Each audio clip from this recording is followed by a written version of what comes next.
Well, I cannot hear you, bro.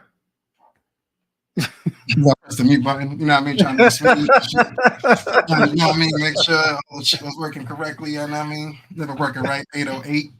Always late, never on time. You know the vibes. Happy Wednesday to everybody out there. Oh man! But as always, man, welcome to the Pre Cage Podcast, where we lock into a free state of mind each and every pay week on all DSPs, of course. To my left, I got my main guy, my ace. My right, by my left this week, Sean, better known as the Senor Liam, or your socials. You know. And me, I'm Kenny, man. No, it's Ken Kaepernick on all those socials. But yo, man, it's Wednesday, man. It's been a long, slow, fast week.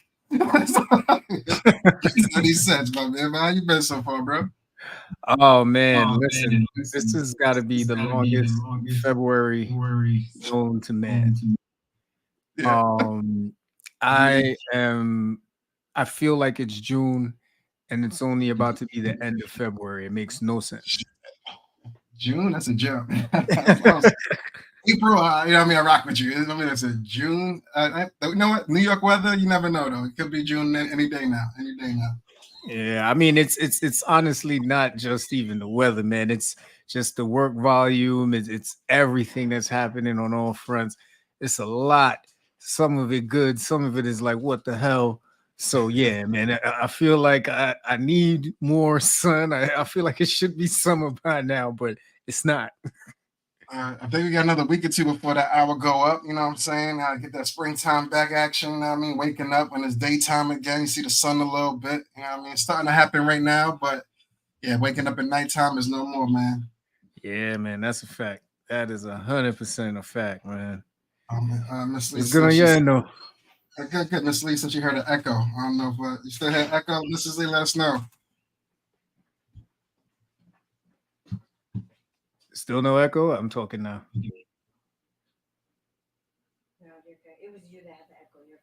Okay.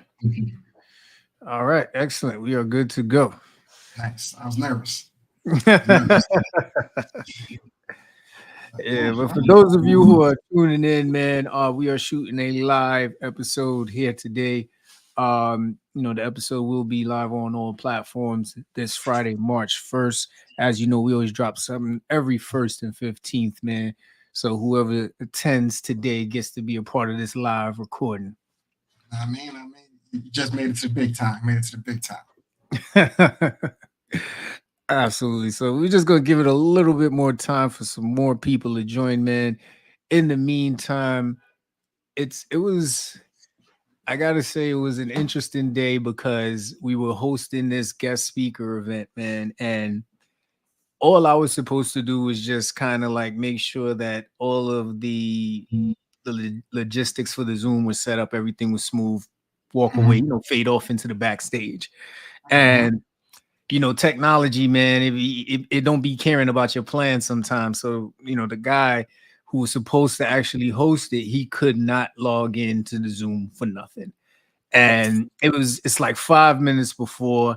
We didn't get a chance to do a run through before. So I'm on the phone with him while I'm on the Zoom with the guy we're about to interview. Like, I'm on the phone trying to listen to him. The guy on the phone is like, the guy on the Zoom is like, yo, can you share the video?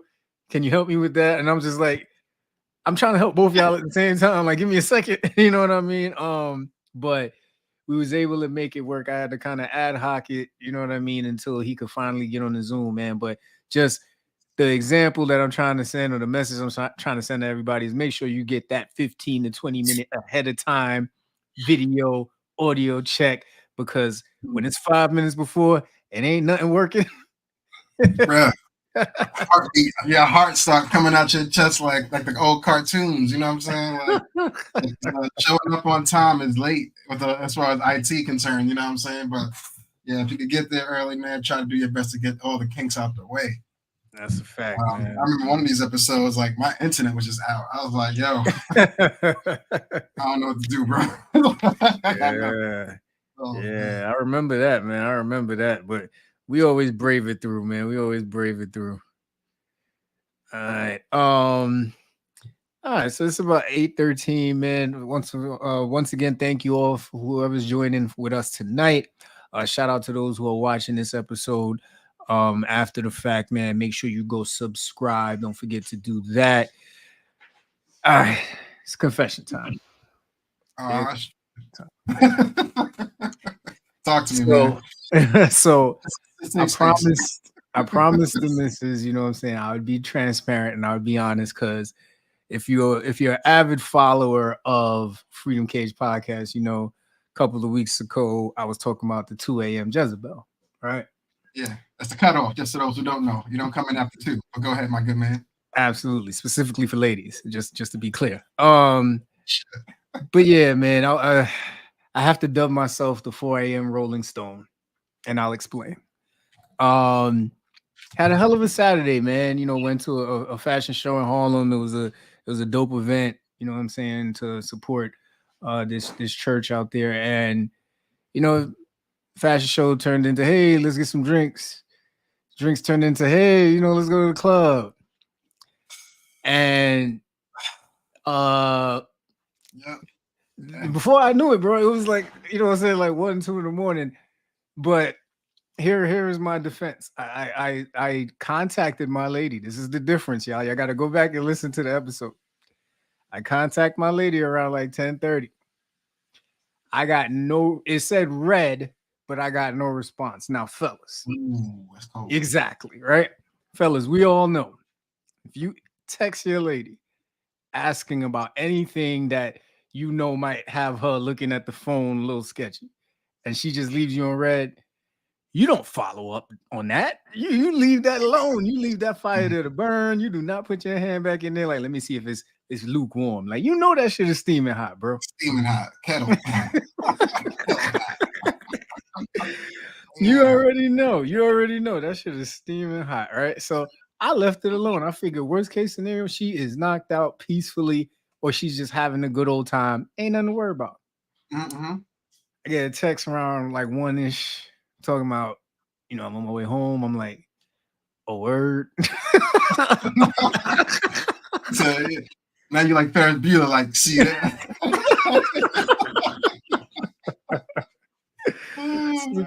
So you know when you say, yeah, I'm wrapping up, it was like the longest wrap up in the world, bro. It was Wrap up some stuff, man. Wrap up some stuff. yeah, it was like, oh, yo, let's get one more shot. Oh, yo, let's get one more drink. And then it was just like, oh shit, guys, I'm in trouble. So I come home, but here's the funny thing, right? I come home around 4. I pull up to the block, ladies and gentlemen, and I'm like, wow, somebody left their hazard lights on. That's messed up. Their car's gonna be dead in the morning. Big facts. I get close, I was like, that looked like our car. I start getting closer. Our battery gonna be there. So I start getting close. I'm like, wait a minute.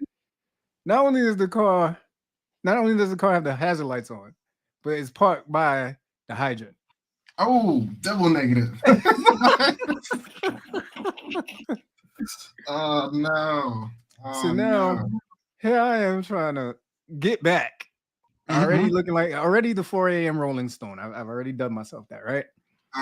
But now I got to figure out what's gonna happen with this car, because you know, I can go upstairs, get the key, turn the hazard off, but we still by the hydrant, man. And I don't know if y'all been around Flatbush, but they can't wait to either tow you or give you a ticket around here now, right?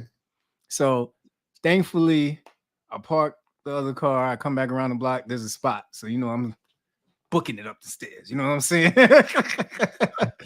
Booking it up the stairs. I get the car, moving into the spot, get in the house, man. So of course she wakes up in the morning. I'm like, I'm ready. Like I'm ready for the Inquisition. I'm ready for everything. Oh man, you know what I'm saying? Like I felt like that movie scene where they're like, you know, you done fucked up, right? But then I go, well, you know, you left the car by the hydrant with the hazard lights on. I don't think it really helped me out, Kenny, but I used it anyway. It was all I had. I was about to say, yo, thank God for you, because you wasn't there at the time you was there. Yo, y'all would have had to get a tow, a new battery, probably a charge. Like it could have been a lot worse if you was on time that one night. You know what I mean? That's God looking out. That's God looking out. Yeah, me. Look at God. You know what I'm saying? Like I felt like that night God wanted me to stay out a little later so I could come home and save the other car. See?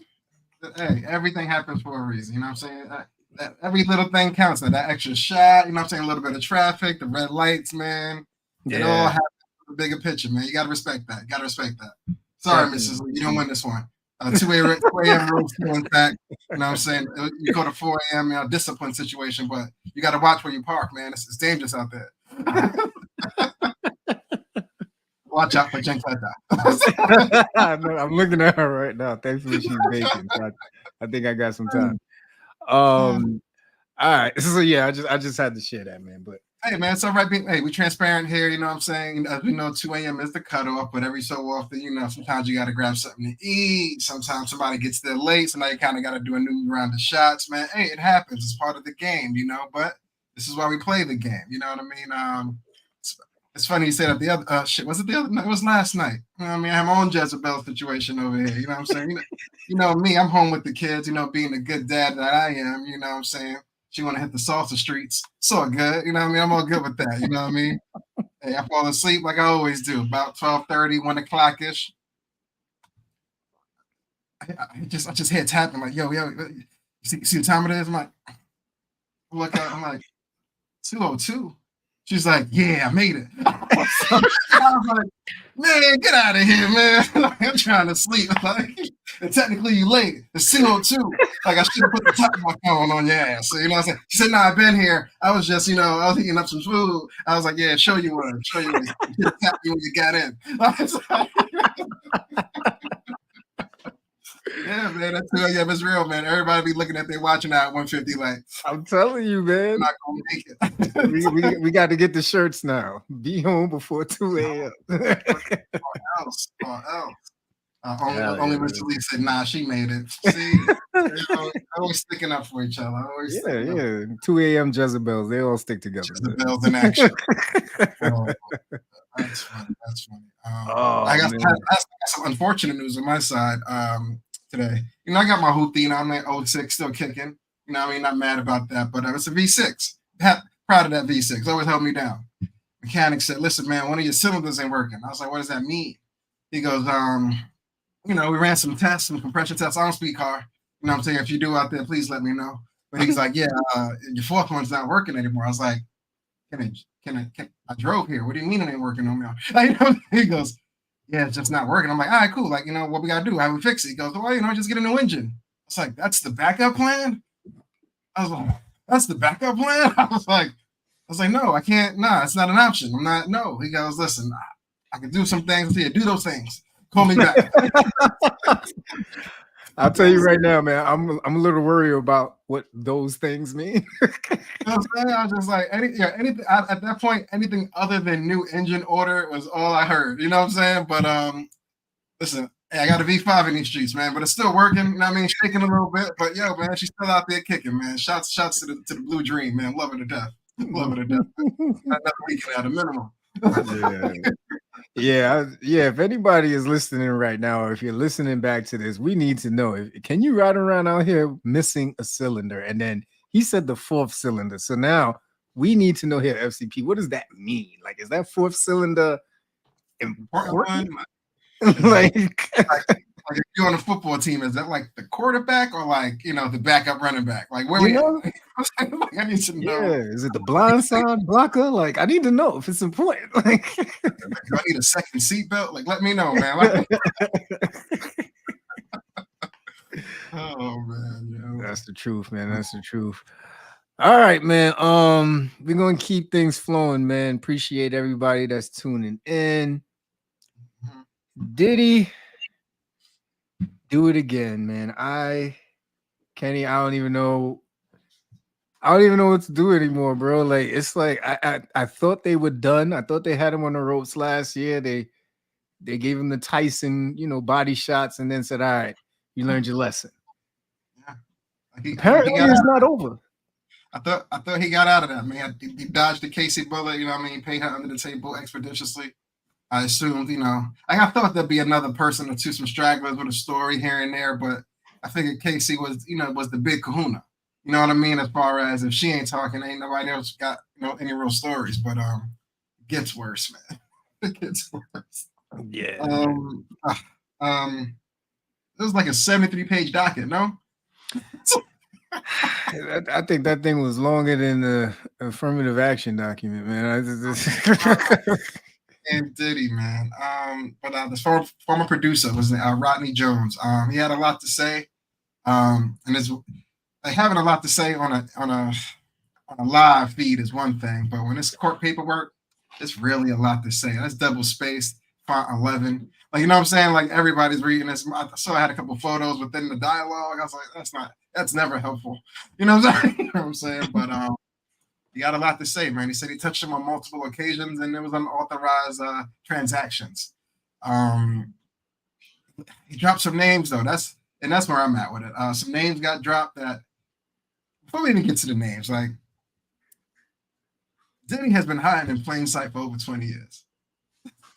He came out with the whole Bad Boy. We thought it was just a cool record label.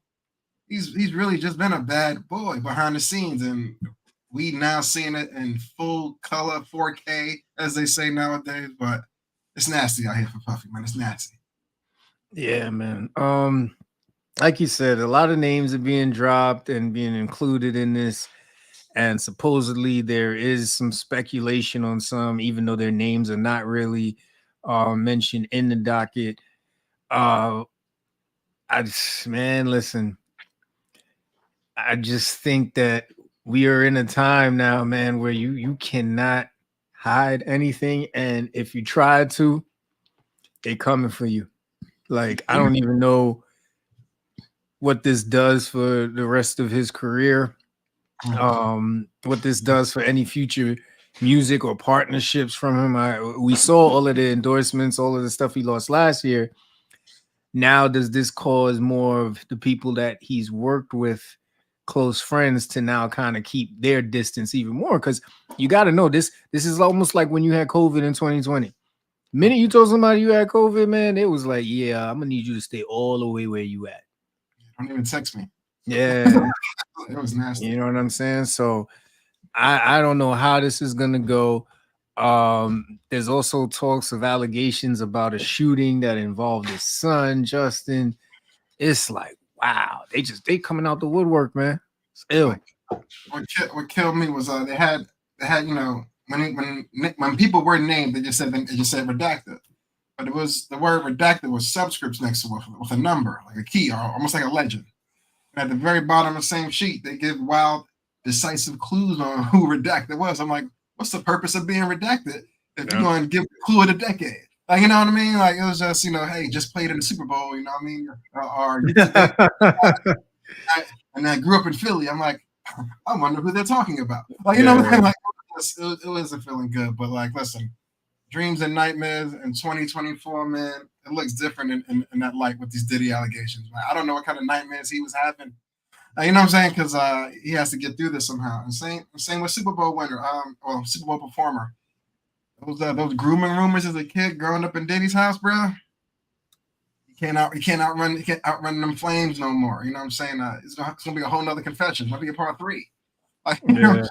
Like, I wish him the best though, somehow, some way. Yeah, man, it's nasty work. It's nasty work. It's always tough to see, music legends go down like this, and especially hurts more when it's one of our Black brothers.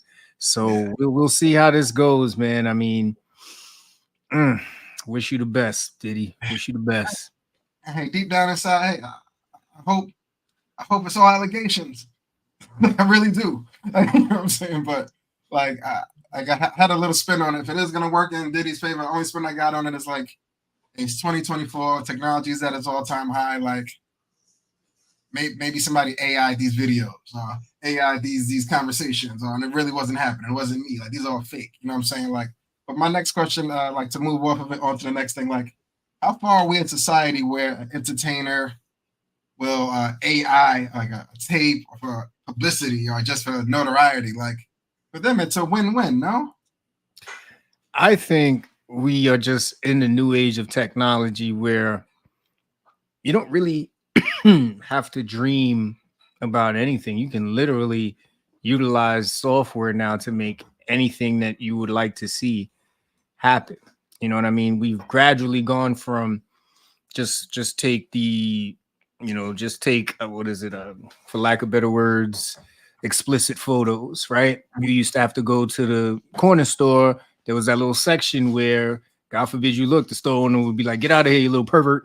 You know what I mean? But then now you went from that to being able to go on the internet and subscribe to sites to now you can go right on X and see it, you know what I'm saying, while you having your coffee, to now you can literally use AI technology to create whatever scene you want with whomever you want if you have any type of image of them, or if you can just speak their image. If you think of OpenAI, Sora, whatever it's pronounced.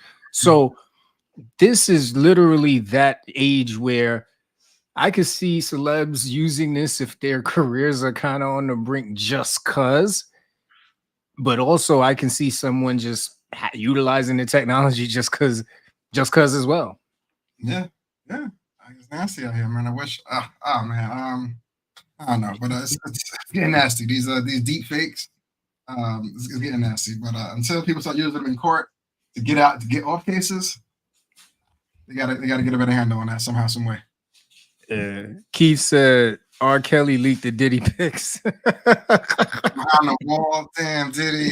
Oh, man. Not for nothing, like between him, Tory, and Diddy, they all star like jail soundtrack is on the way. If ever somebody can sneak you know what I mean, a little DAT tape in there for him, get the recording button, man, that shit might go fake platinum in the hood, man. Might go platinum. just might. Uh, Keeping it entertainment though, more sad notes, unfortunately. Wendy Williams, man. I'm not sure if the full documentary is out, but a documentary to some extent was shot, filmed, and clips were released where she was having conversations in her full state. Now, I'm curious to know who's signing off on this because she's been diagnosed with a progressive form of aphasia. It's more like I think a level of dementia, so to speak. You're the FCP doctor here, so you'll let me know if I'm saying this correctly or incorrectly. But she has a form of dementia where I don't think she has total control or understanding of the situation in real time. You know what I mean? She had glimpses of it or pockets of a conversation, but I don't think she's fully there. Um, it's just sad to see because she was very sharp, very witty. It got her to the top of her mountain that she's on. Now it's going to be a bit of decline because she can't keep up with the news anymore. You know what I mean? Right. But just sending love prayers. Nobody wants to see anybody go through that, no matter how many enemies she might have made if she slandered you one way or the other. But unfortunately, it was just news at the time. But I just hope I don't know if there's a get well option, but just wish the best for her. I hope her team is looking out for her best interests. That's what I'm scared about at this moment. Yeah, man. No, I think that's nice work. Can you hear me? Yes, sir. Yeah, nah, because my joint had froze real quick. Yeah, man. Definitely just prayers. I see, Tanya and IG was talking about the same as Bruce Willis. I mean, for anybody who works in nursing homes or works in any area of care where you encounter people with dementia, neurology,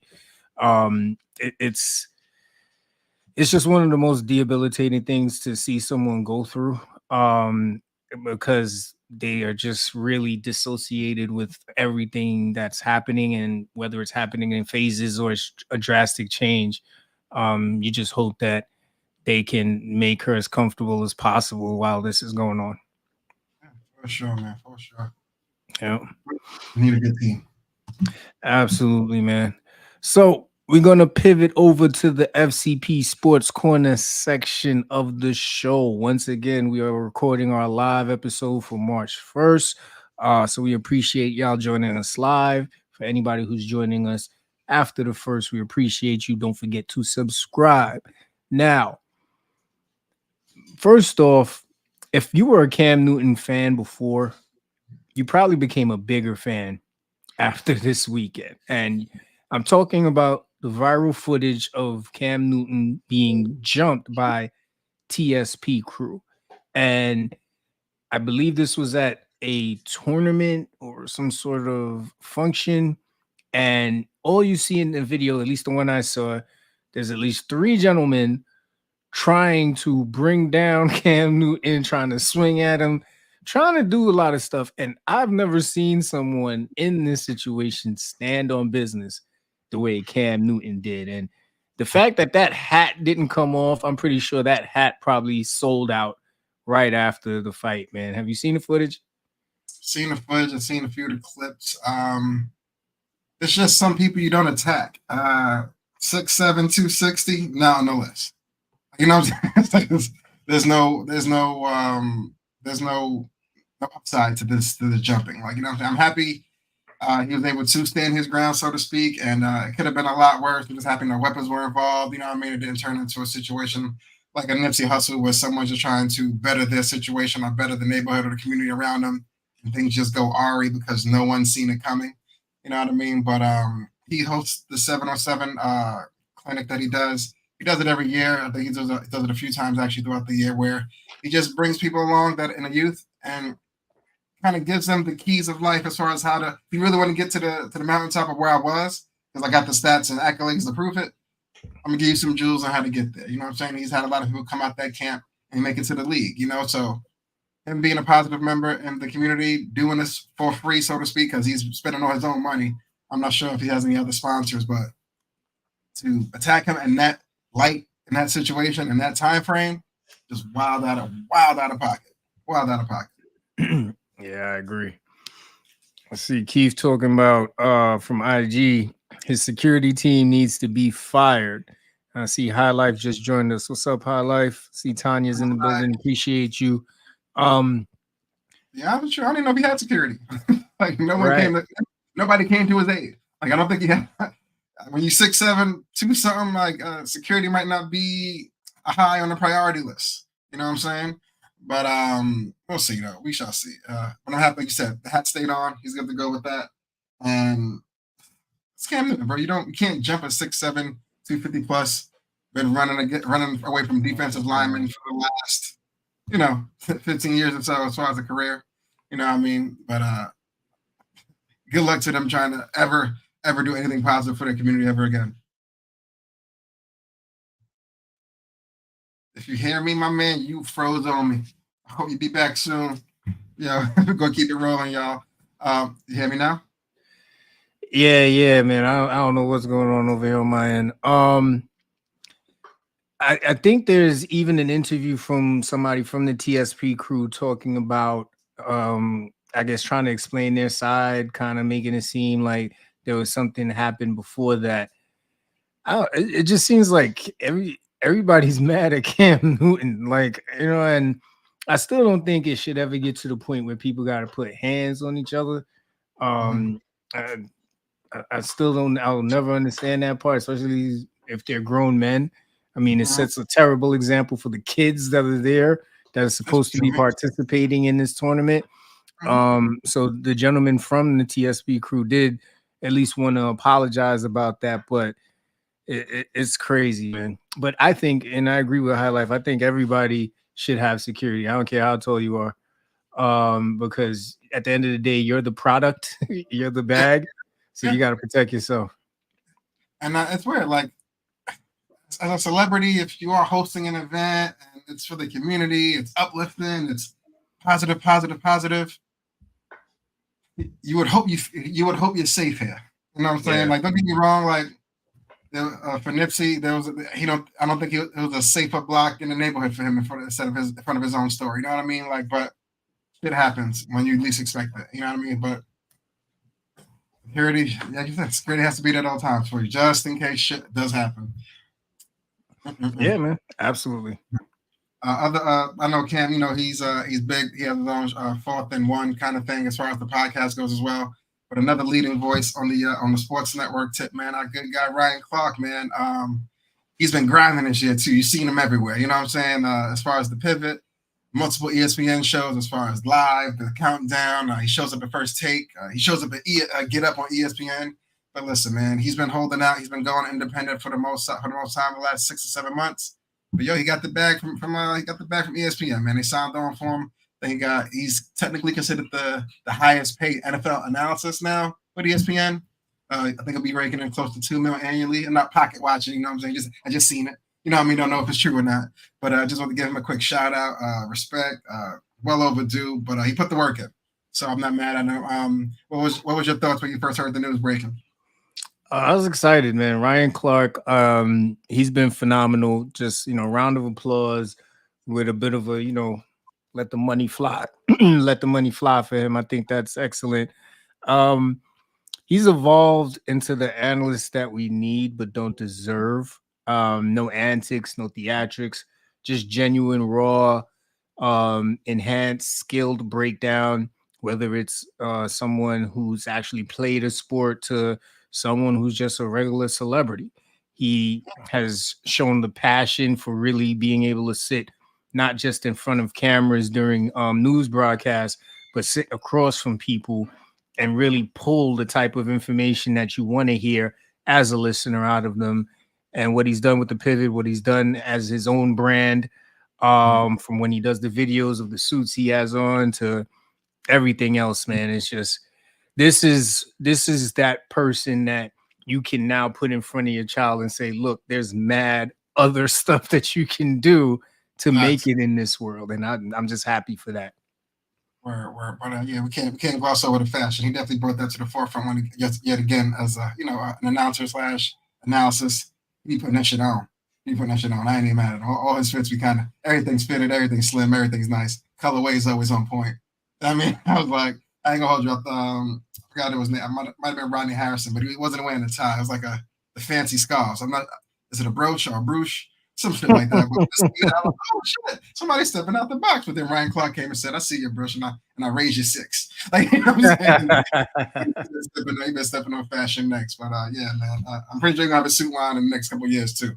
I ain't mad at him. I ain't mad at him. Shouts to Clark, man. He does his Yeah, thing. somebody got to do it right because Steve Harvey definitely didn't.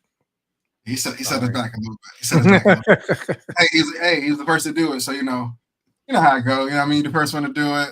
Next. Nah. Try to shoot him some bell because he got a pretty daughter. But all right, man.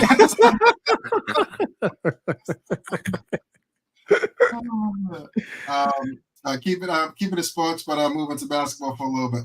Have you seen? It's kind of old now, probably like 2 years old. The Michael Jordan doc that they did for him on Netflix. Did I? Jordan's the GOAT. Of course I did. Just throwing it out there for context in case those who didn't watch it didn't know, didn't see. But there was a lot of backlash on that documentary did, and not just from the general public, from people that was on the actual team. You know what I'm saying? There is something out now called the No Bull Tour. Features Scottie Pippen, Horace Grant, and Luke Longley. If you don't know them, they were part of the dynasty, so to speak, of the Chicago Bulls in the 90s run. And they personally just felt the portrayal of the Last Dance doc wasn't really accurate. So they're going to go on tour and discuss their version of how it really was playing on the Bulls in the 90s, like how it was playing with MJ, how it was being coached by Phil Jackson. It's like nobody wants to hear from the backup singers about what happened at the show, bro.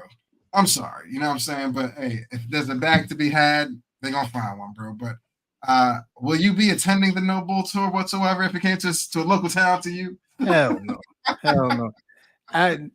I've never seen ex-girlfriends go on a tour and talk about the nigga that they dated. Like this, you know what I mean? This sounds like surviving MJ.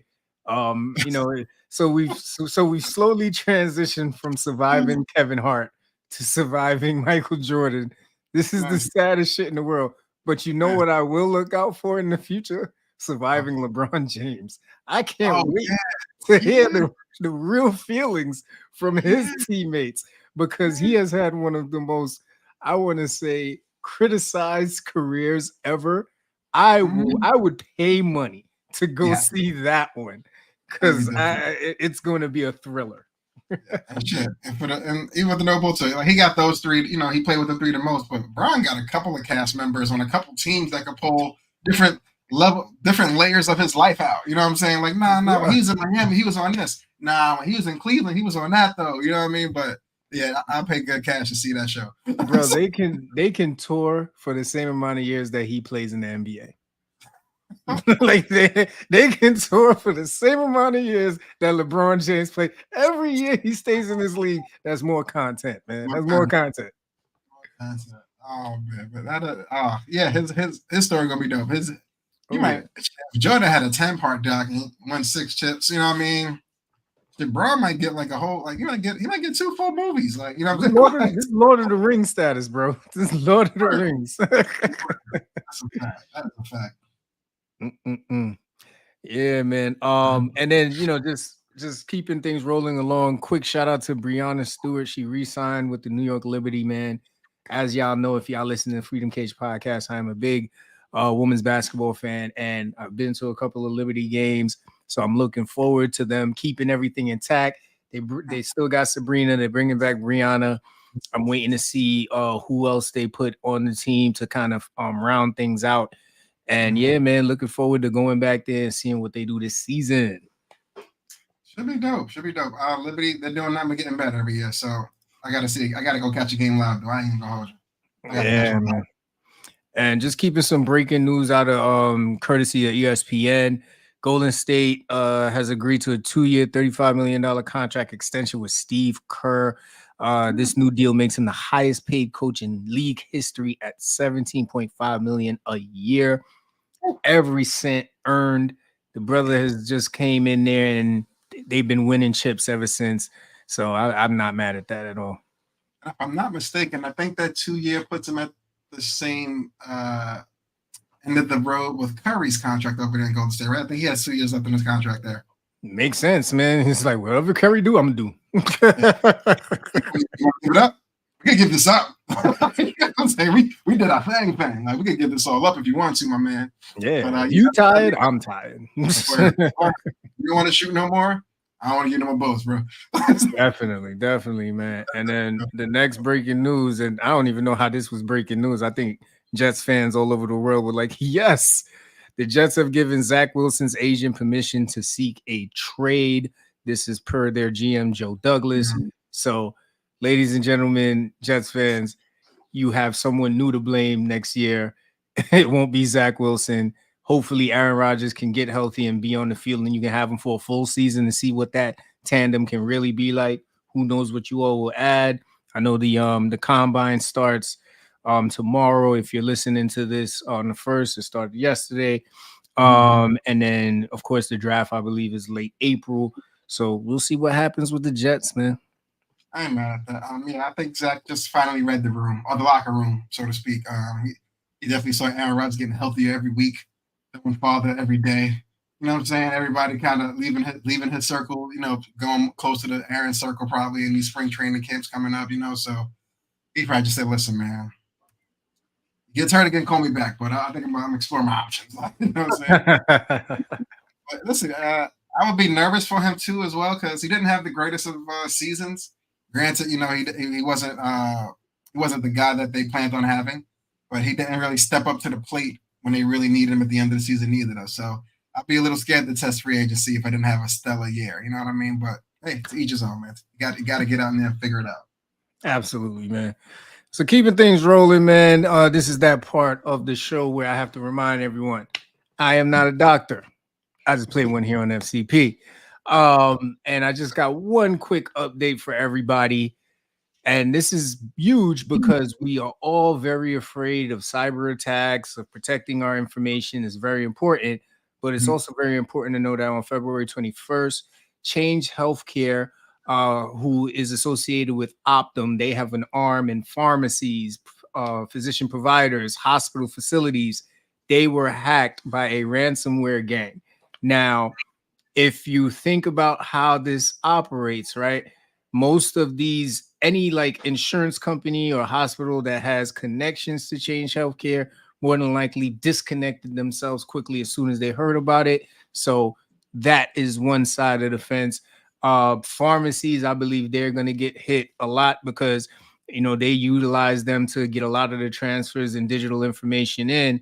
And then, of course, this is going to speak huge losses for hospitals because they get their payments. A lot of these hospitals utilize Change Healthcare, especially here in New York City, to get their payments in, to get their claims out. So this was a huge hit. Supposedly, Change Healthcare is working on, getting their servers right, getting their systems right so they can reconnect to everybody.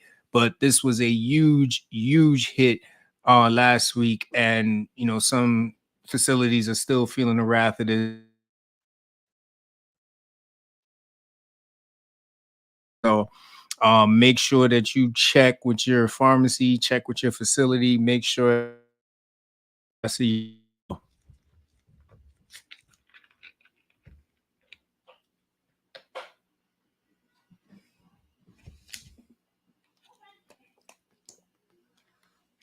Gucci, bro. I keep freezing, bro. I don't know what's. I probably got to look at the setup I got here. I don't know what's going on. Oh, you got over there? You got Spectrum? Man, listen, I got the same stuff I've been using. I don't know what's going on. What's the last thing y'all heard me say? Cyber attack, man. It's out. Check it with your peoples. Make sure your stuff, your information ain't out in the streets. Yeah.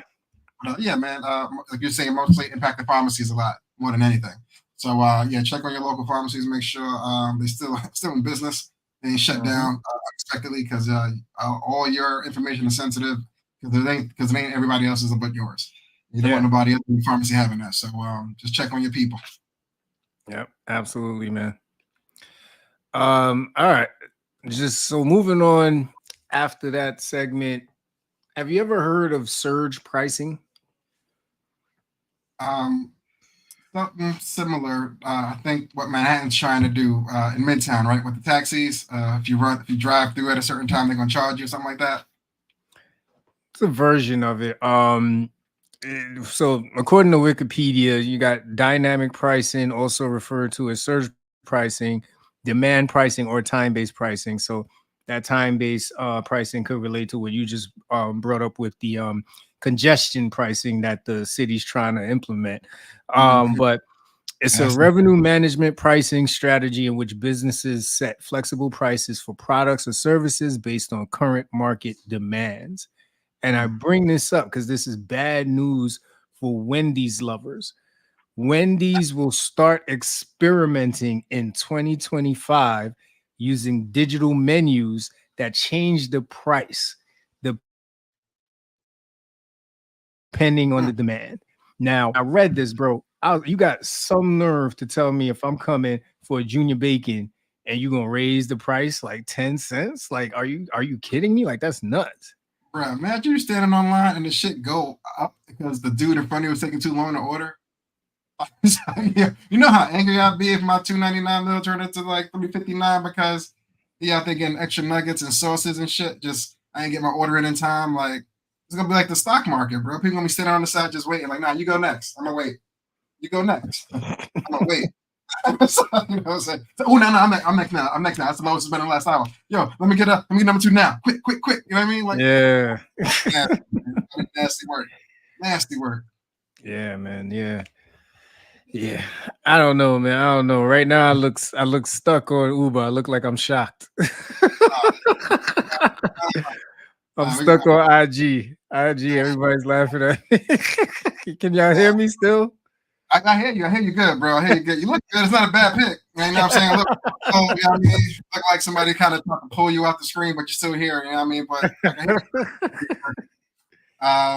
what else was that? But my question is, listen, for Wendy's love is, what about the workers, bro? Like, cause granted, you're gonna be raising prices in these high demand parts of the day, but what about the workers that are back there working through these hard parts of the day? Like, do they hourly wage go up a little bit if you getting this extra surge pricing? Like, who's if it ain't the worker doing the work at the actual time is happening? You know what I'm saying? Right. So they're not getting the extra money. Who is getting extra money? You know what I'm saying? Because you're not sprinkling gold flakes on these inflated surge burgers. You know what I'm saying? So something got to give. Man, they're gonna find a way. Yeah, man, that's a fact. Yeah, they ain't trying to save no money, man. All right, so before I go into the main topic, man, let me just let me check this Wi-Fi. Hit us up, man. As always, go subscribe to the YouTube. Yes, every person 15 we out there dropping some sort of heat for y'all, something to laugh to, something to listen to, something to learn from. That's what we do over here at the FCP. But yeah, other than that, man, I had all February to learn some Black history, man. Don't let it stop this week. Let March be, hey, I'm learning some more Black history shit in March. Because you want to, not because you need to, you know what I mean? But keep it going. I mean, don't let the end of February be the end of your knowledge seeking. Your knowledge seeking. When my man gets the Wi-Fi up and correct and settled, we will be moving on to the main topic today concerning setting expectations. Now, as young adults who turn into parents, lovers, friends, uncles, aunts, everybody has an expectation of where you should be today or what you should be doing tomorrow or a better gravitation of where you need to be in life. But what about your own expectations? What do you expect from yourself these days? You know what I mean? What keeps you motivated? What keeps you going? You know what I'm saying? Um, John? Yeah, I'm here. I want you to secret with the manifest back there. You know what I'm saying? Yeah, as far as setting expectations, I mean that's going to be the main topic for this evening for those catching it now or tuning in on the first or beyond that. But you'll catch it later if you don't see it now. As always, but setting expectations, man. Can you name me a few expectations that you have set for yourself this year? Absolutely, man. I want to say number one would be enhancing financial planning. Okay. 2020 taught me a lot about how to, to plan, to invest, to set myself up for this so-called social security that probably won't be there by the time I'm old. So just getting ready for that. More family time. Always Mm-hmm. working. Always want to really make more time to be around the family, get to enjoy them, man. Life is too short. Facts. Definitely looking towards a promotion. Um, Definitely looking towards a promotion, trying to make all the right moves to make sure that's all set up to go. More speaking engagements. Definitely won't be using this Wi-Fi for them, but I'm hoping to, get more speaking engagements in person, virtual. It's something good about being in front of people. Yeah, my wife's showing me the face that's stuck on IG right now, guys. Hopefully, y'all get a kick out of that. It's like we never left, man. We always here. Don't worry.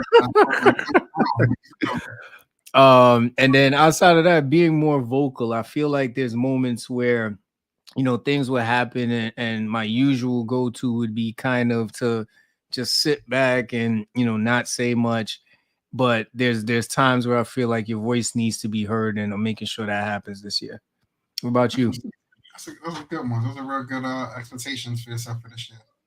Me on my side, I don't have as many. Not that I don't expect a lot from myself, but I just try to keep my list tight. I think my first thing I'm gonna go with this year is saying no more.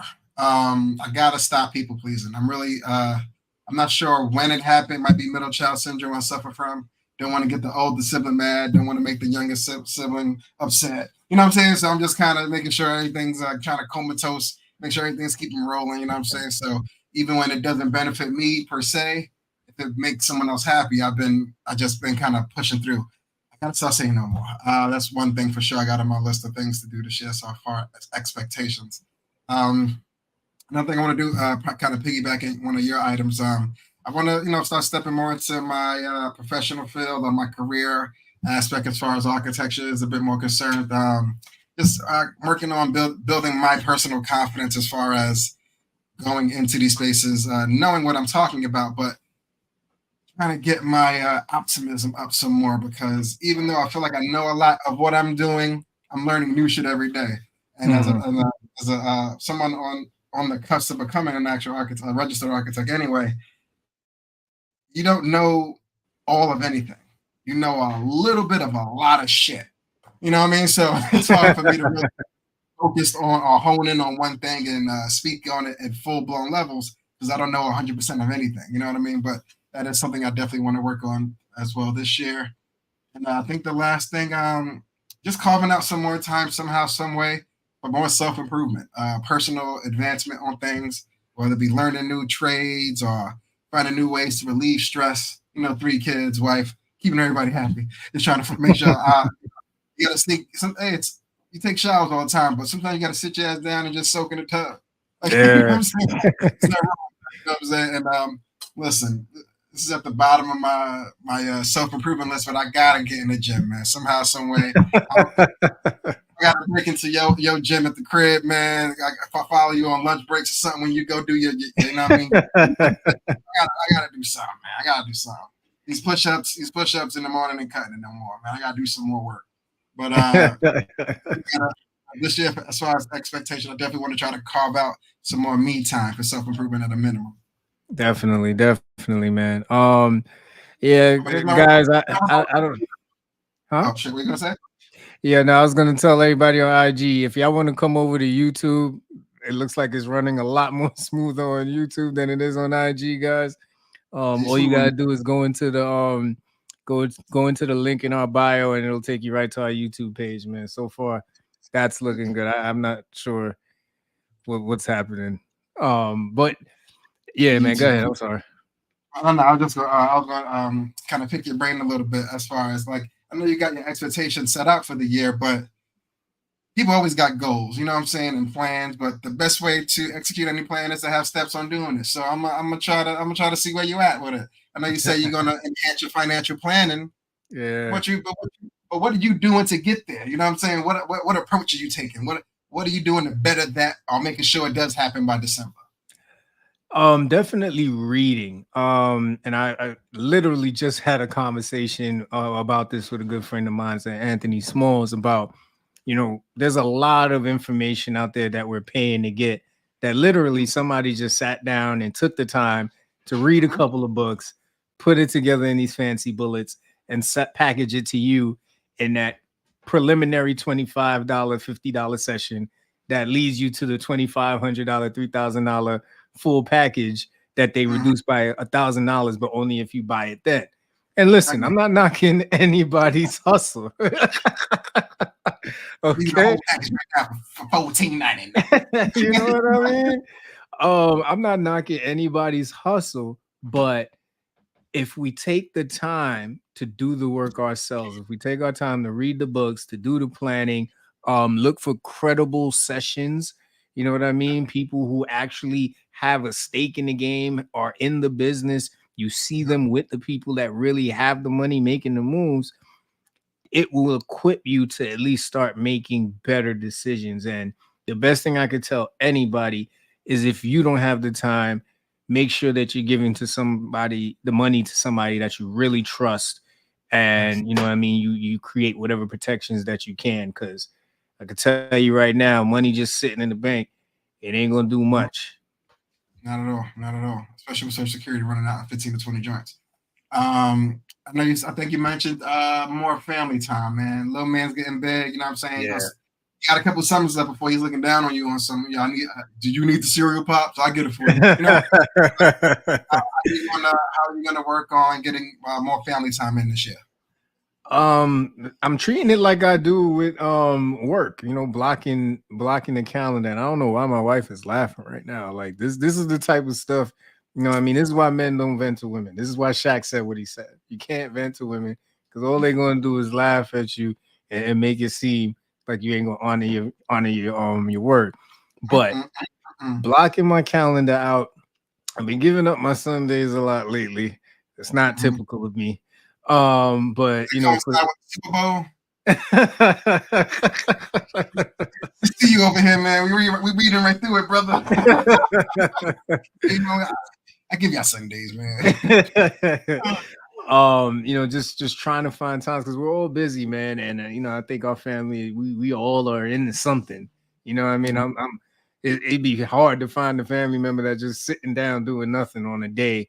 That's very rare. So just finding those little pockets in the schedule to connect and keep things going. What's the next thing? I think you said yeah, I definitely gotta read your book on this one, but promotion, man. As far as networking and stuff like that, what are you doing to put yourself out there even more, or how you get your Ryan Clark on this year? What you gonna do? Yeah, definitely trying to. And it's funny, I just bought like 3 new suits too.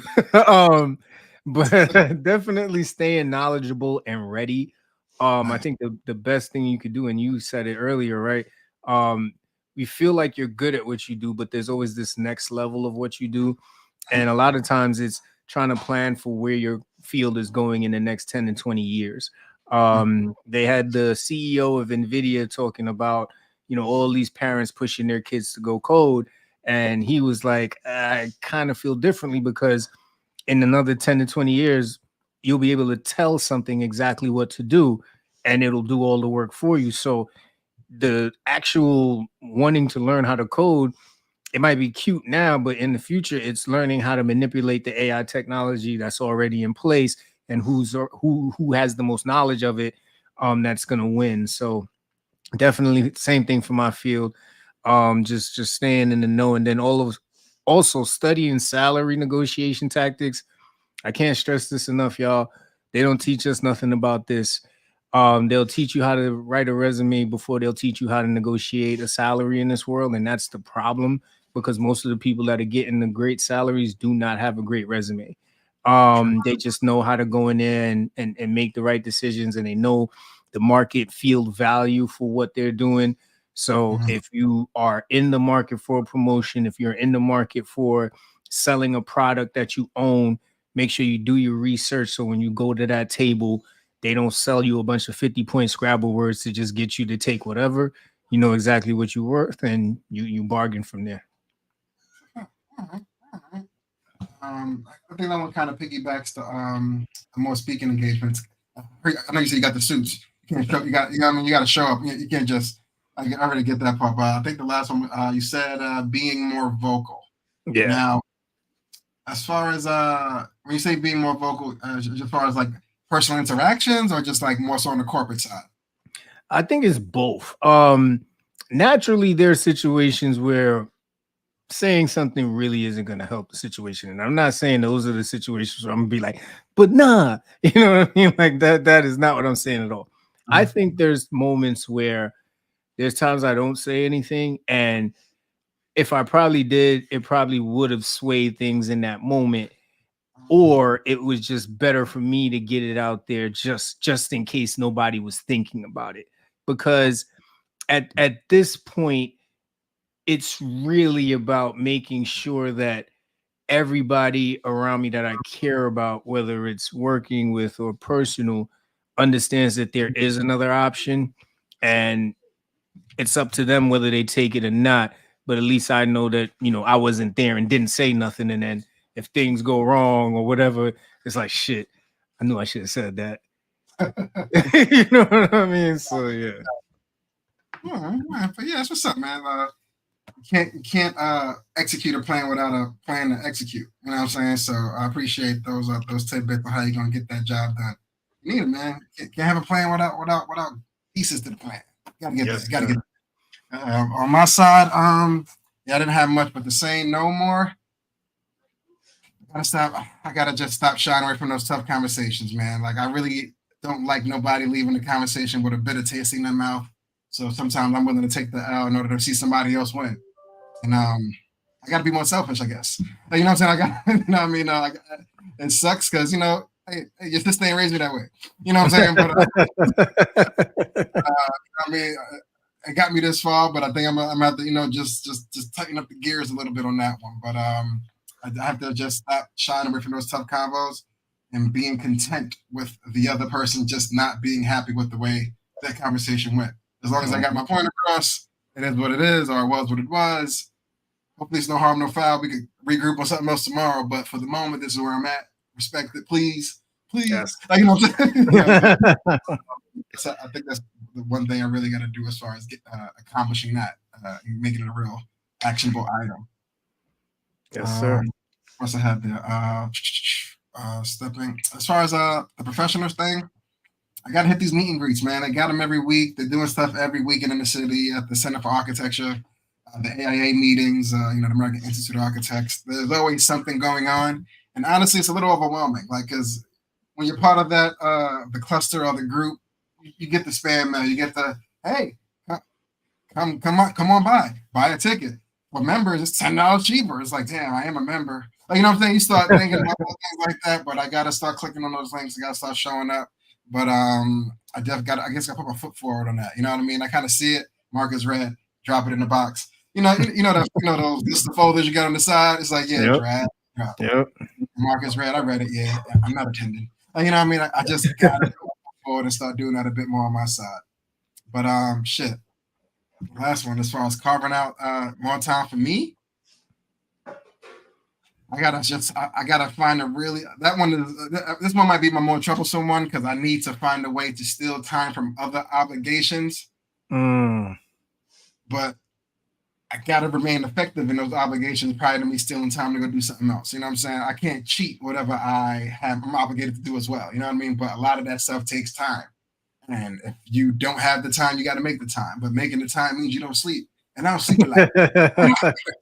But this goes back to the self-care thing. You know what I mean? I gotta find that balance somewhere. But that's been my main struggle. But that is one I'm gonna need help with. You got something in the chat, something for me, a book I can read. Let me know. Yeah, man. You see these grades, man. Coming in, I'm very close to getting that little box at the beauty supply store, man. Just brush that down. Get that in. You know what I mean? But those are 3 things I got to do to start working on for sure. I got to shoot some stuff. Yeah, mentally, I see you. Yeah, Darius, you only got a couple summers left, man. You only got a couple summers left before you're looking down on both of y'all taking this lunch money. You know what I'm saying? I don't want y'all to be in that situation. You know what I'm saying? They got to be safe out there. You got to be safe out there. Oh, what else? Yeah, somebody at Verizon getting their ass kicked tonight, man. This is bullshit. Somebody. I'm do it. Hand me, bro. Oh yeah, we're gonna speak to Verizon, man. We're gonna add them right now if they listen. It's disrespectful at this point. Man, he said, "Hey, man, what the bill's paid, man." It's like, I don't know what the issue is. I don't know what the issue is. Oh man. If you do have my good man, I do have another question for you. This is just disrespectful at this point, but go ahead. What do you feel will be your biggest hurdle to achieve these expectations? Oh man, fear. Moments of fear. Like sometimes you'll think you've planned enough to go into a situation and do everything you got to do, and then your body starts to tense up, your voice starts to crack. It's just like nothing is going the way you want it to go. And it's those moments of fear when you feel your body trembling, when you feel your voice cracking, where you're hesitant about what you're going to say or do. And if you still push forward and still, speak up in those moments, go after that promotion, make sure that they give you that salary that you deserve. I think in doing that, that's rising above it. But that's, of course, the first hurdle, right? Fear. The second hurdle, I think, which would kind of hinder me, would be lack of opportunities to show these areas that I'm trying to have expectations or. So, family time, if everybody is busy this year, right? Then it makes it harder to try and set up time with people. The time they have free isn't the time I have free, right? Being more vocal. Being vocal involves being invited to the table, people actually listening to you and adhering to the voice that you have. If you end up surrounding yourself with people that don't do that, then that doesn't give you the opportunity to meet the expectation of being more vocal. So yeah, I'd say the 2 main hurdles are fear and lack of opportunities for sure. I respect that. I only got a rebuttal for that one. That was a good one. Yeah, because I think that stops a lot of people from achieving their goals, whether it be fear, scared to see what's on the other side of things. You know what I'm saying? Or believing in that grass isn't always greener analogy, so to speak. But yeah, I think fear definitely hinders a lot of people from growth.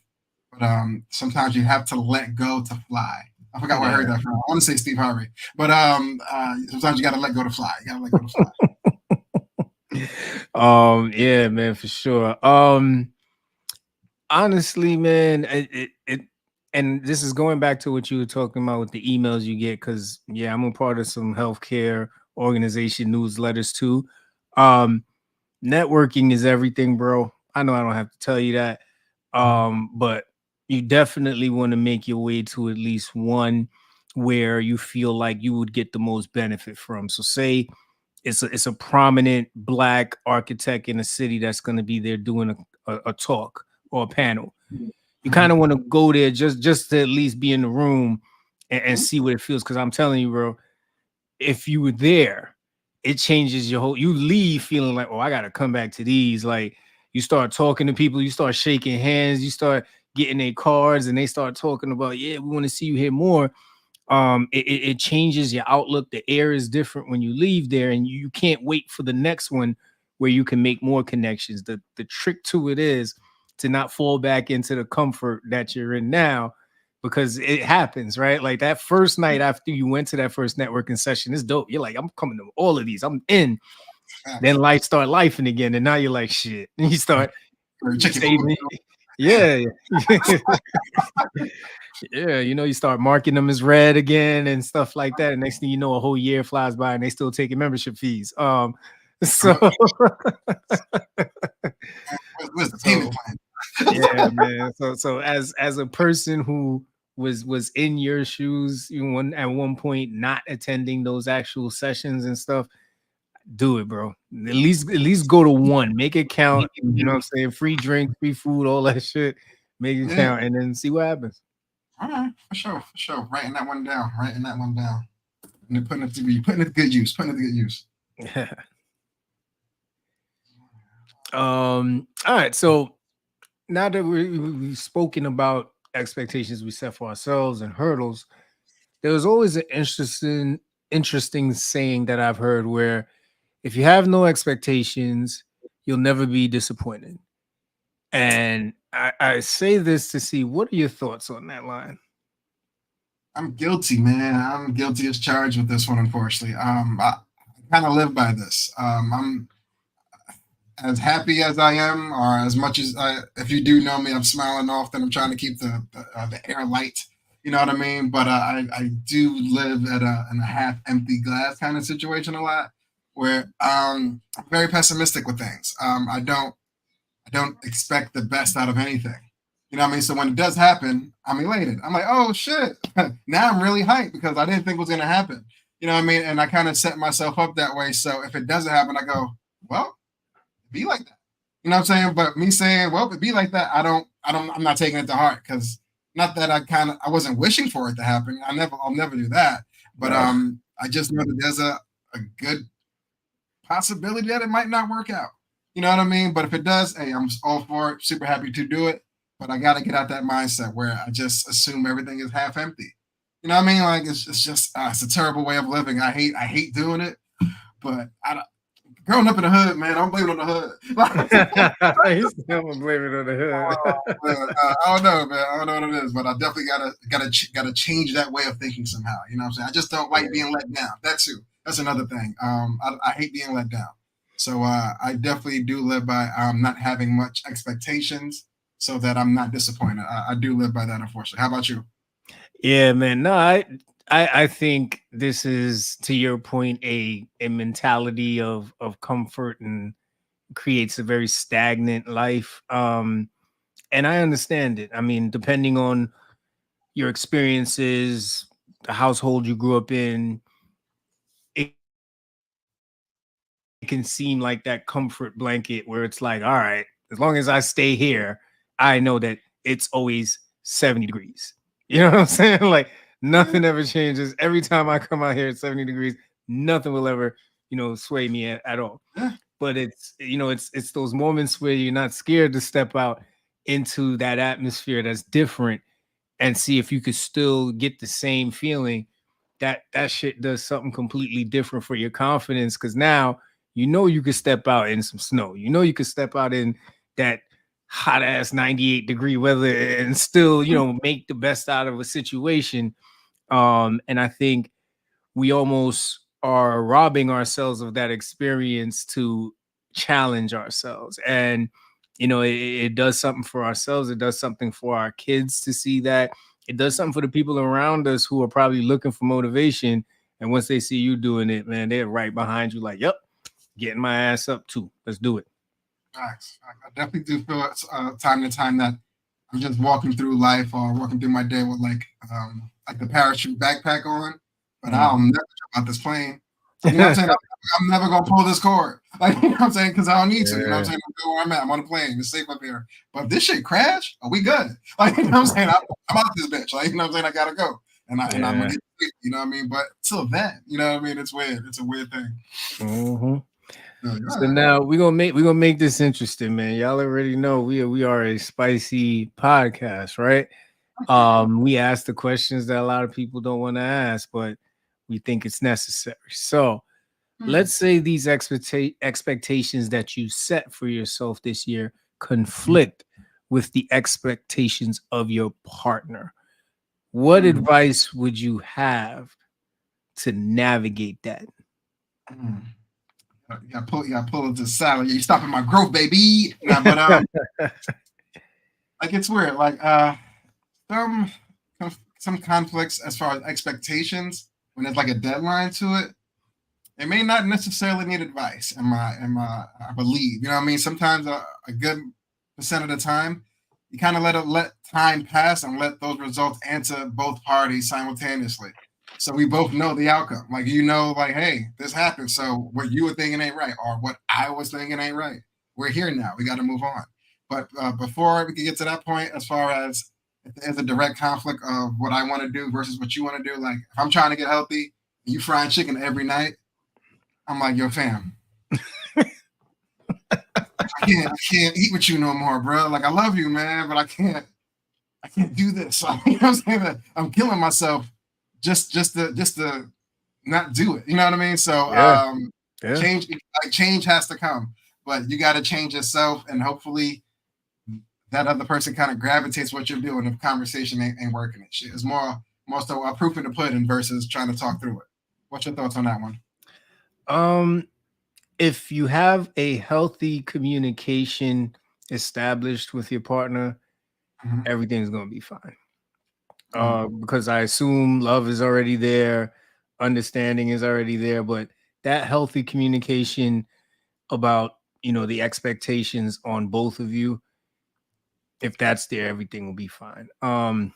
If it's Mm. not, then either you're going to end up being the one to sacrifice your expectations for them, Mhm. or we're probably talking about a toxic relationship that's eventually going to end at some point. Implode. Yeah. Yeah. If neither is willing to compromise, somebody's gonna get steamrolled. You know what I'm Yeah, saying? And nobody wants to be the other person in that relationship. That's why you said, like you just said before, like healthy communication is super key. Just to yeah, make sure nobody dies in this conversation. Like, you know what I'm saying? It's like, yo, I want us both to get through this door. Like, no matter who gets through it first, but just make sure we're both on the other side. You know what I mean? As yeah, long as you both got that clarity and one is willing to take a step back so the other one can get through this door specifically first, it'll always work out, like you said. That's a good point, bro. Good point. But yeah. here's my thing now. Say you get through that conversation, it's understanding, but are you allowed to set expectations for others? I used to make that mistake a lot. I used to um I think the worst mistake I made was thinking that someone else would automatically know what I wanted from them, and or thinking that someone would always honor their word and the expectations that I have for them, even if we Mhm. spoke about it. And so many times that backfired. I think we have to learn that the best thing we could do is set the best expectations of ourselves. And if we do demand something of someone or request something of someone, we set realistic timelines on what that looks like.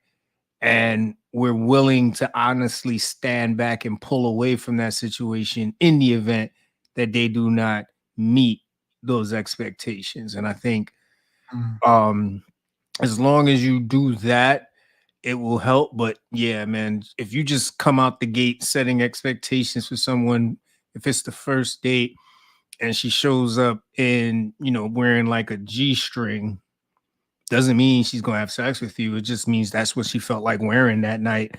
That's what, But oh, but go ahead. you know what I'm saying? Like it is what it is. The last thing you want to do is misinterpret a situation for something and you've set an expectation that clearly wasn't there. So yeah, man, I would stay away from that. That's funny. Like I think I tried to lessen the idea of expectation, and I think I just put hope on people. Like I hope this happens. I hope that works out in your favor. I hope I hope whatever you were wishing for comes to fruition. You know what I mean? So if it doesn't happen, hope makes it feel like there was always a 50-50 chance. Expectation feels more 70-30. Like, you know what I'm saying? It's like, yo, you to do this and it's a passing rate, so make sure it gets done. You know what I mean? Like your boss expects things from you. Understood. You pay me to do this, so it's going to get done. You know what I mean? But when there's no when there's like not a direct I guess when there's not money on the line or higher things at play, it's just hope. You know what I mean? Like I hope I don't hit the snooze button on that 4 a.m. alarm tomorrow. You know what I mean? Like, you know what I'm saying? Like, because ain't nobody else expecting me to go to the living room and do these push-ups. You know what I'm saying? It's just me. You know what I mean? So I think I kind of softened the blow. I do think I have the same analogy as you, but I think I kind of softened the blow by exchanging that word expectation for hope. I think it brings it to a coin flip now. Yeah. I love the comparison to work. It just doesn't translate to personal because well, you and me and you have been a part of several of these conversations where we've asked someone, you know, would you treat a situation the same if your boss asked you to do it?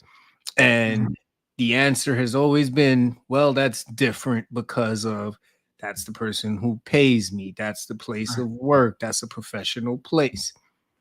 Granted. So when you come home and it's kind of just like, whatever, you know what I'm saying? Like, so you mean, and ladies, I could tell me whatever way you want, but I'm being honest here. So you mean if I pay you? I was I'm gonna ask him.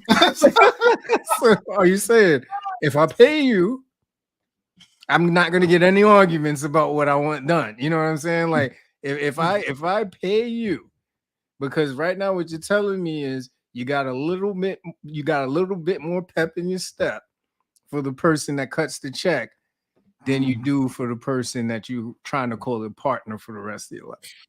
That's right. Deep. That's deep. I don't think the chat ready for that level of conversation, man. You definitely here tonight. But that's a fact. Like if you clock out of work and go back home and clock back in, you know what I mean? Like, hey, these are expectations now. They're no longer hope. You gotta understand that. You know what I'm saying? Only thing we're bringing that at the house is like it's weird. It's like, yo, why the benefits stop? What's going on? Like at work I got dental. Yeah, but I had dental too, but the dental has stopped. Like, you know what I mean? If you know what I'm saying, you know what I'm saying. But I was like, what's going on? Like, hey, check was like this. It is what it is. Like, you know what I mean? But yeah, that's a good one. That's a good one. Money it doesn't always move the pendulum. You know what I mean? But it is a good factor. It does help. It definitely helps the blow.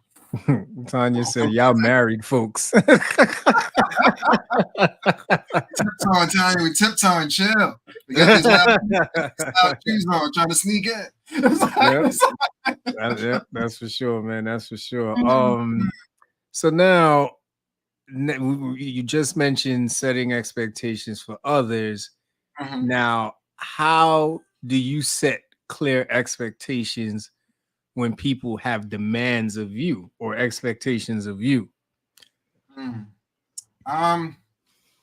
have to give you two separate answers, unfortunately. In a corporate sense, I got to bring reality into it. If 10 things are due on the same day and I got only 10 fingers and one keyboard, you got to understand the priority list has to be created, and we're going to do our best to execute all we can, working from the top down.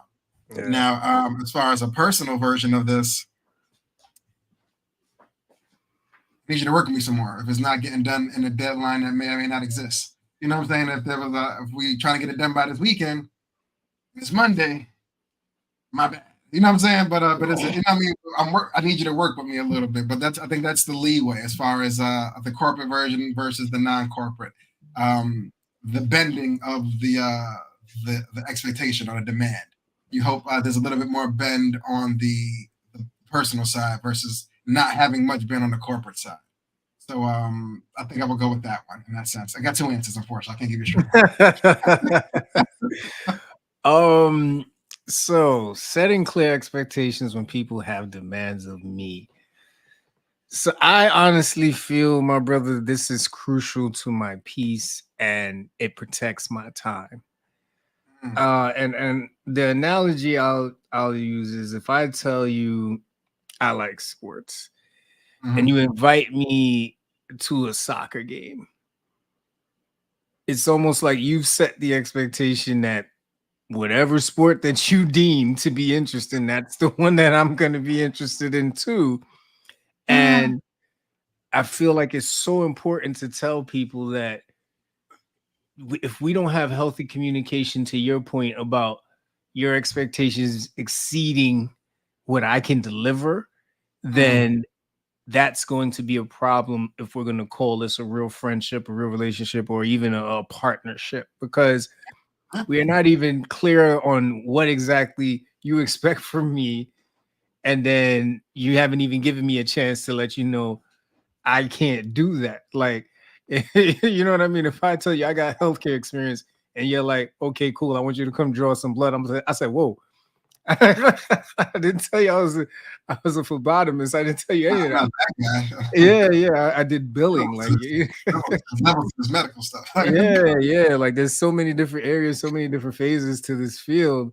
I think you need to like set clearer expectations. So that's something that I think a lot of bosses, a lot of leaders really need to set. And I think in friendships that's important too. Me and you, I think if not last year, the year before, had an episode where we talked about, are we still going to talk to the coworker that doesn't jump in on a fight with us or doesn't fight?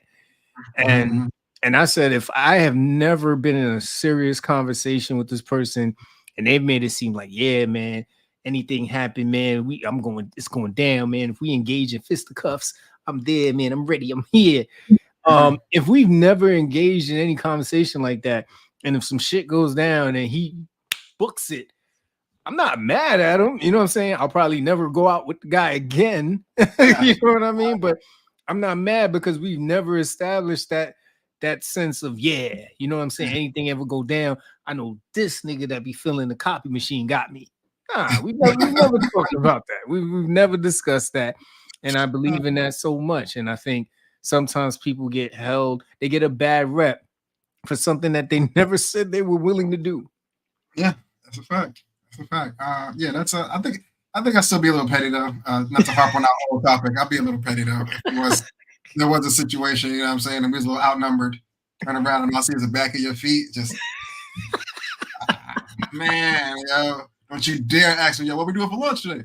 Yo, fam, I need you to get the fuck up out my face, bro. You know what I mean? Coming to work tomorrow and slinging shit. Yeah, I need you to back up, bro. That's a fact. Yeah, what happened back there? What happened back there? You know what I mean? But yeah, it is super important as far as protecting your peace and making sure your time is also protected as far as those expectation demands of yourself from someone else.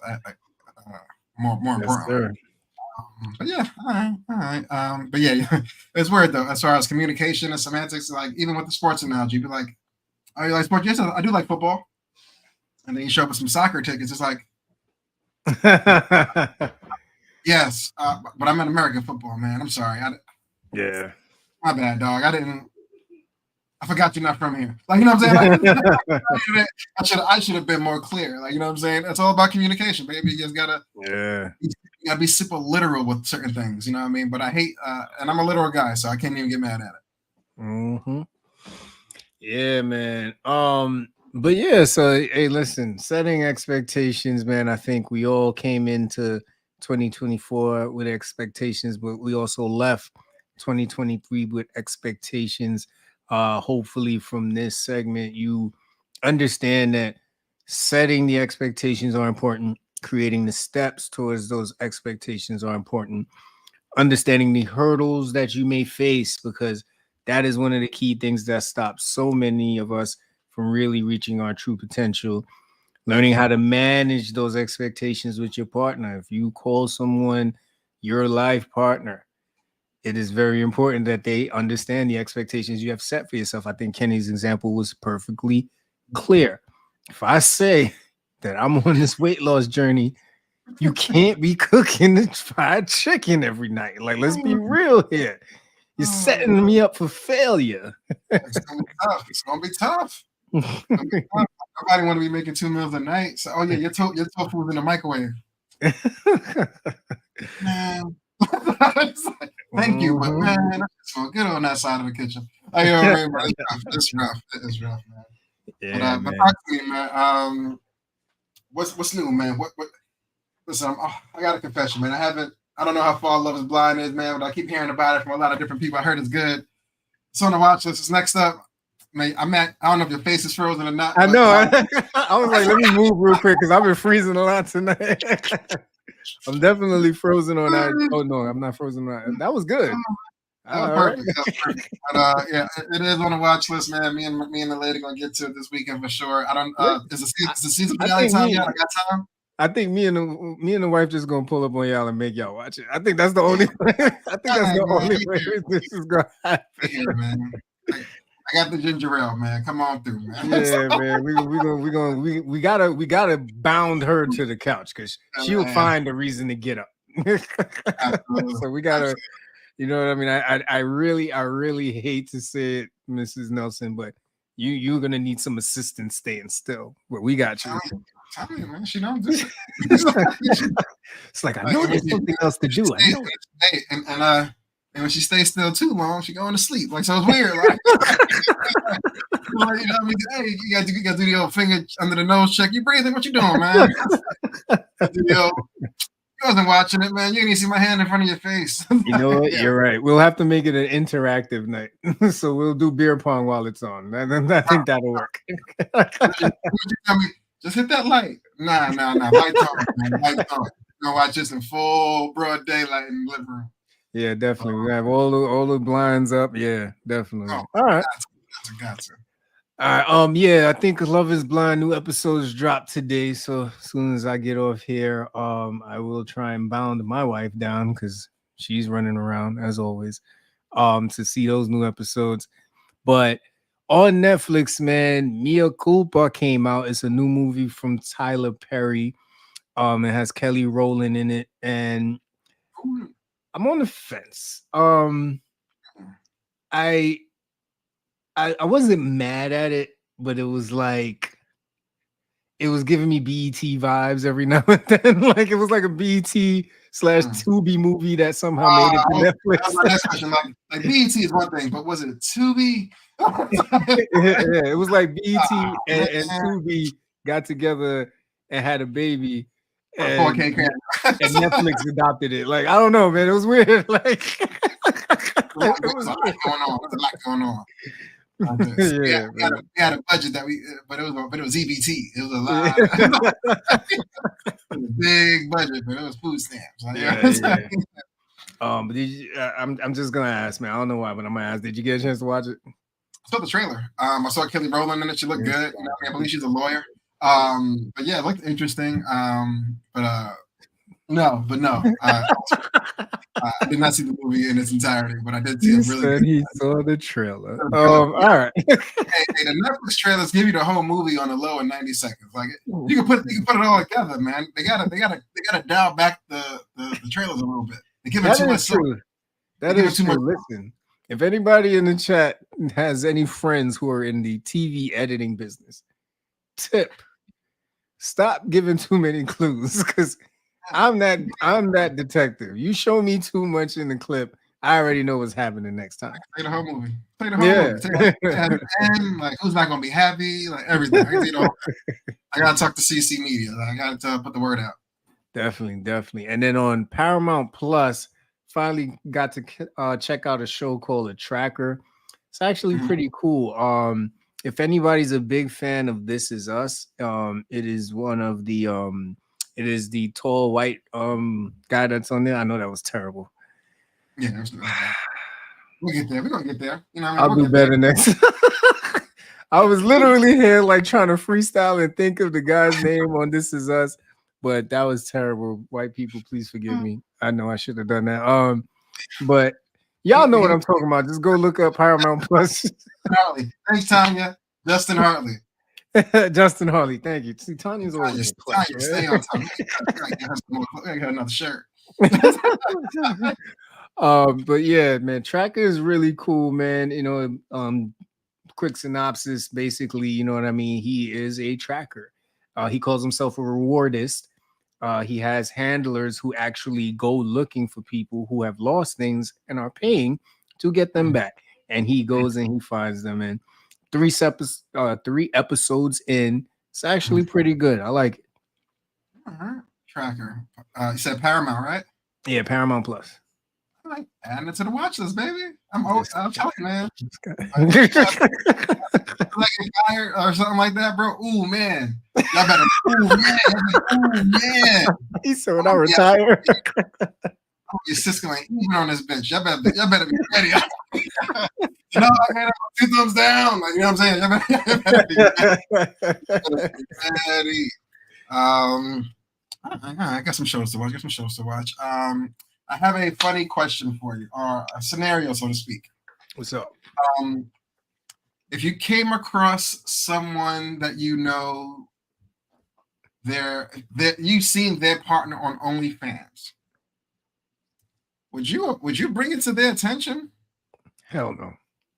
No? Nope. It's the same as if I walk into a bar and I see you cheating. I am not going to be that person because people are going to believe what they want to believe. And granted, it is OnlyFans, like that. It's not like cheating, right? If I saw you and I didn't take a picture, your word against mine, right? I don't want I don't want one of the most drastic moments of your life to have me at the root of it. I can't.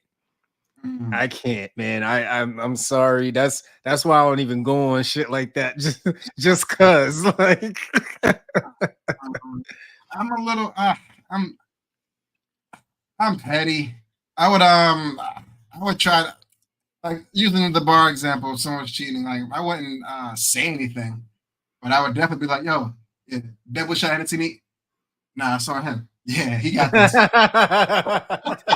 Yeah, put it on that tab in the corner. Yeah, with the dim light. Yeah, that dude. Black hat. Yeah. Like, yo, you got this.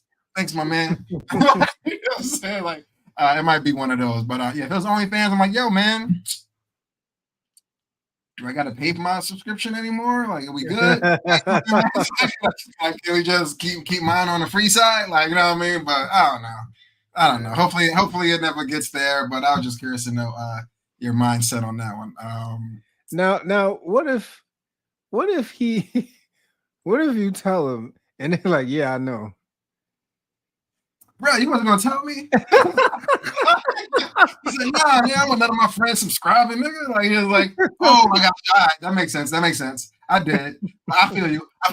Right, like you can block the subscriptions. I ain't want none of y'all seeing that and seeing me at work the next day and shit. No, man. You don't want, man, I don't, nah. You just got the chat. But,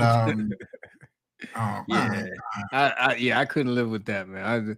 I couldn't be the person to tell you your partner's on OnlyFans, man. I can't be that guy.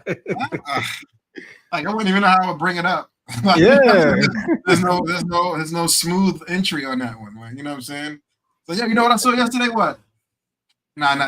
It's like, there's no smooth transition there, bro. Nah, there's none. There's none, man. Especially if it's some wild shit going on in that OnlyFans too. I can't, man. I can't. Here's my last quick funny close question for you. If you was offered a large sum of money, and all you had to do was choose the time, but you'd have to walk around your entire block in your birthday suit and your favorite shoes, what time would you choose? 2 a.m. Why? Because that's when all the Jezebels are out there, so it's gonna be a good Ah, time. that's what he did. He said, "Hey, you better late."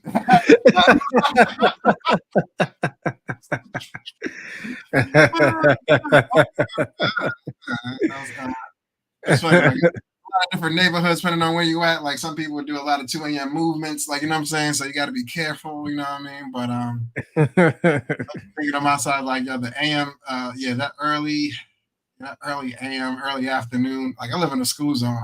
That's all kind of charges. So I'm definitely going like yeah, late midnight. Yeah, a little after midnight for sure. Mhm. I don't want to be too early on a late night, but definitely late night, like you said. Yeah, I can't. Yeah, I can't. Yeah, I'm walking extremely fast. Like you know what I'm saying. So Mhm.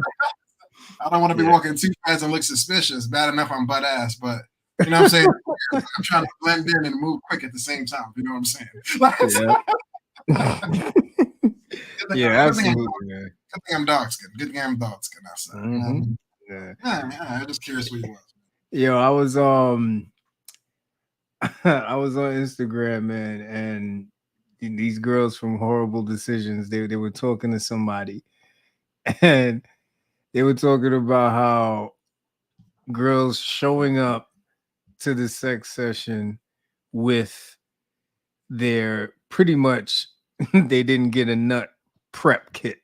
So they show up with their own toys, with the charger, kind of like how my wife was charging her joint on the PlayStation. They Yep. show up with the charger, the toy, but they there for the sex session, man.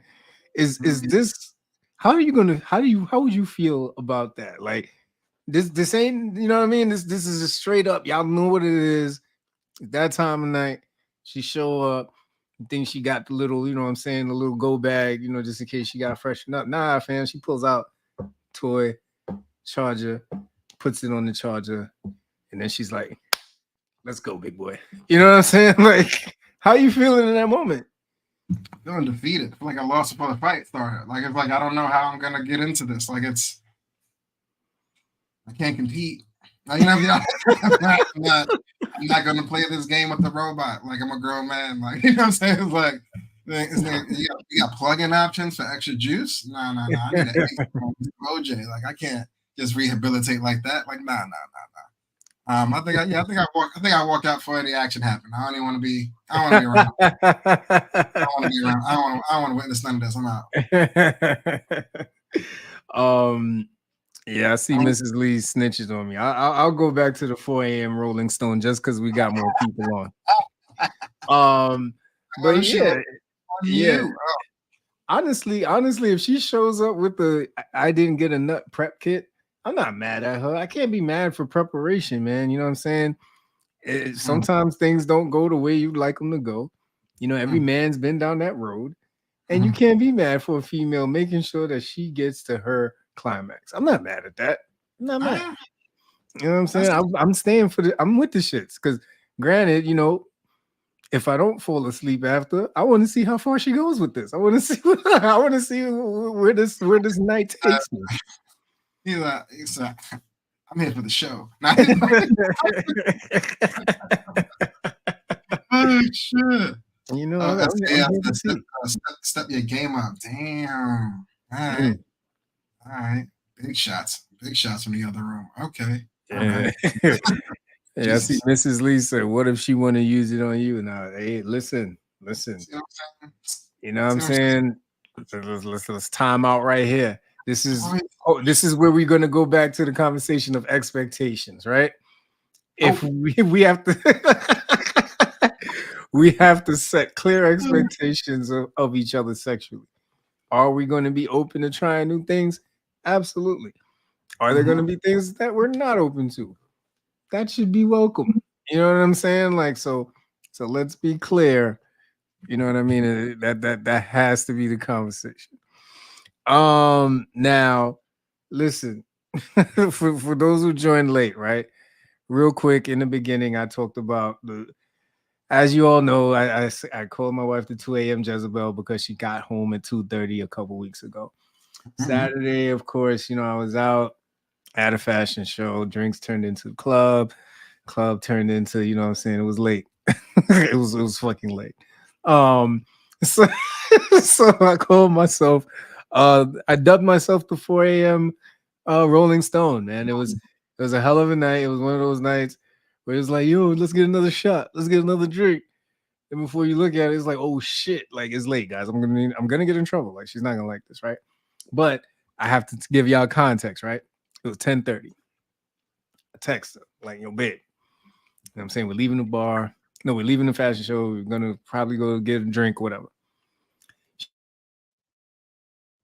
She read it, she didn't answer. So now, fellas, now we got a little bit more fellas on here, right? Who we got? We got High Life, we got Maddie.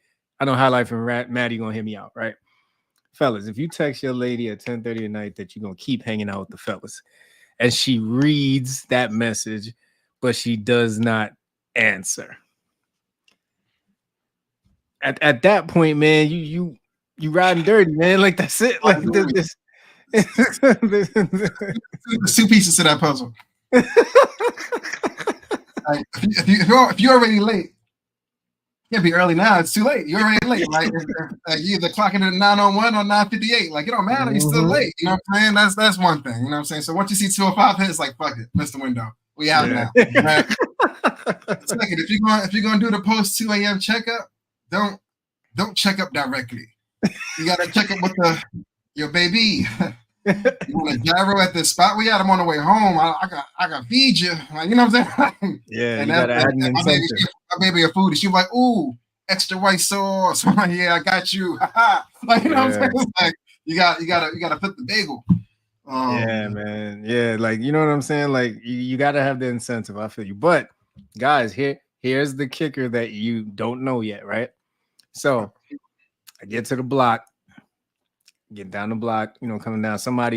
I see a car with the hazard lights on. I'm like, wow, somebody got the hazard lights on. Car might die. Like, it's crazy. Yeah. I get closer to the car. I'm like, shit, why'd I look like our car? So now I pull up, I get closer to the car. I'm like, it's our car. The hazard lights on, and it's parked by the hydrant. Now, not only if I didn't come home at that time would our car have been dead, but it probably would have got a ticket or been towed. Gone, boots. So God, and yes, I'm gonna pull the God card. God put me on that block at 4 a.m.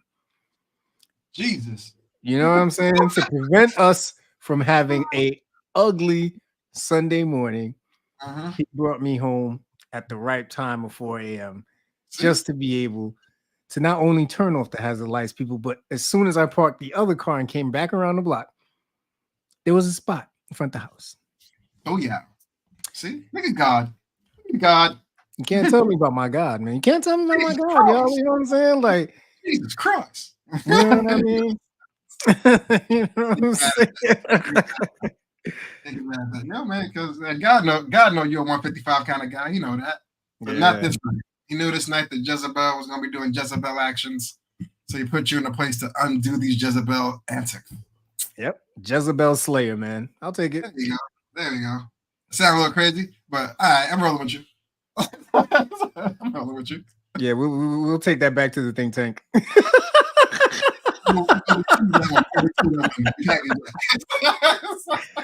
I can see where it went wrong. There's a 2 a.m. and a 3 a.m. Jezebel? Yeah, no. That's not what I said. I'm saying you're Jezzy. But we appreciate y'all coming out on a Wednesday night, man. If you're here now, you missed a little bit of the show earlier. Don't worry about it. We got y'all on the first, man. We're going to bring this back out for y'all to go catch up on your own time. While you're at work or something, you know what I mean? Hit the play button, hit the YouTube subscribe button while you're there. Go watch it over there. But my man, you got any outgoing words for the people in the middle of the Wednesday? Oh man, listen. This one is for Mrs. Lee. This Saturday, March 2nd, will make 13 years together. 13 years. That nigga's old. And I gotta say one thing. I still got the same moves, but she likes them, and that makes me happy. Oh, that's cute. That's cute. That's cute. Mrs. Lee, if you got something plugged into the PlayStation this Saturday night, all right? Unplug that shit, man. It's overtime. It's overtime for my man Stenio Lee. Don't worry about it. We putting an OT this weekend. We'll make sure we hit the goal and them expectations. You know what I'm saying? He's a no man leaving here unhappy. You hear me? Listen, if I wake up and that little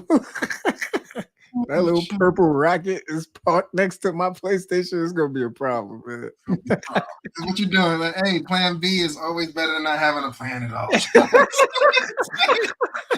Just saying. Oh man. Highlight. Salute to longevity, man. Salute to longevity. Peace and blessings. Happy Annie, my good man. Happy Annie. Yes, sir.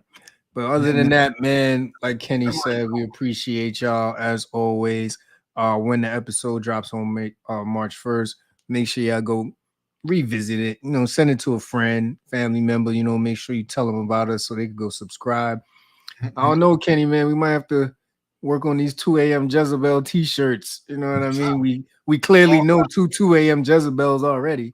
So I know a few. You know what I mean? Some came, some left, some came back. I know about you. I see your movements. You know what I mean? I know all about you. Yeah, I see you, Miss 2:02 a.m. You ain't slick. I've been here. Show your hat. And happy leap year to those who. Shout out to my man T. I think he was actually born on the 29th. So technically he's like 6. You know what I mean? But and as far as dog is, but man, he turned 40 for real. Happy to have happy birthday to my man Tell too. Niggas is really born on leap year in the first by accident. That's crazy. But shouts to them, all that good shit. But yeah, man, February's over just like that. Just like that, man. On tomorrow. Yes, sir. We see y'all next week. Peace.